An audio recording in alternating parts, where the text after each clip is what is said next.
I think that Sing 2 is absolutely brilliant. I love the way you create these incredible, huge sequences. And I would like to know, when you start working on the second chapter, which were your visual goals?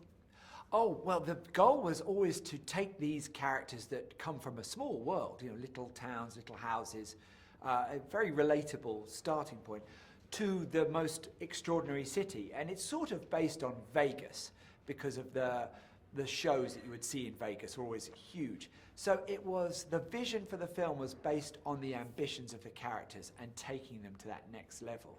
And for it to feel at first like, wow, they get everything they want. And then they realize that there's a price to pay for that. An important part of your career is bonded with music. Yes. You create some of the most incredible music videos of all the time. I would like to know if this aspect helped you to imagine and realize the Sing music sequences. It's true.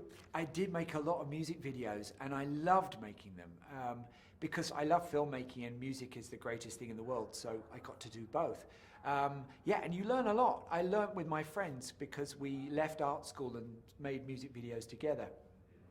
And so, I learned how you have to make it has to work together. You can't just have an idea and the music be separate. They have to feel emotionally linked.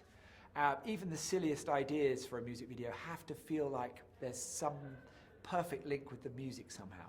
And that's everything that I'm able to put into Sing. That even if it's like a Prince song with Alice in Wonderland, those may not seem like obvious a combination, but for me it was an idea that allowed me to capture everything about the music, so that like when the drums start, the walls start to open, and the guitars would be 3 guitars of a rabbit, and you're just trying to capture what you love about the song and the characters. And I'm able to sort of combine all those things I've learned and put them into these movies. The movie characters has to face a lot of no and horrible comments. Yeah. But I would like to know, do you think that in a artist's career, some no are necessary? And looking back at your career, there is a no you are grateful for? Is there a lot I'm grateful for? Yeah, I'm grateful for an enormous amount of things. I'm really grateful for my friends, my friends and loved ones, because then that sounds a little like, oh, my friends. But the truth is, you don't get to be sitting here on your own.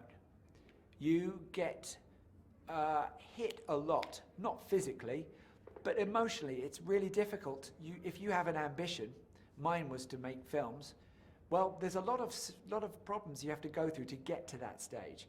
And a lot of them are your own, and some of them are around you. And you can only really get that far to where I am now with help and support. And sometimes it's to literally help you, and sometimes it's just to be there for you when it goes wrong. One of the aspects I really love about this movie is that Clay Calloway starts to live again thanks to the power of the music. Yeah. Which were the message you wanted to share thanks to him, and how did you convince Bono to be part of this incredible voice cast? Well, so the first part of that question is like, what was it? It was like... which was the message you wanted to share? The message, yes, okay. Well, each character in the movie has their own sort of story. And so the music for each character and the message for each character was slightly different. But with Bono's character, Clay Calloway, it was very much a story about grief and healing. And you can't just fix someone who is sad. You cannot. But you can at least reach out to them and be there for them and tell them, reassure them that they're not on their own. And that was that story. And really, in a way, the ending is very simple. The audience sing to him. And that is what he needed. He needed them to sing to him. And that's their way of saying, you're safe, we love you. And that can bring him back. He's terrified to come back. But his own song saves him. Yeah.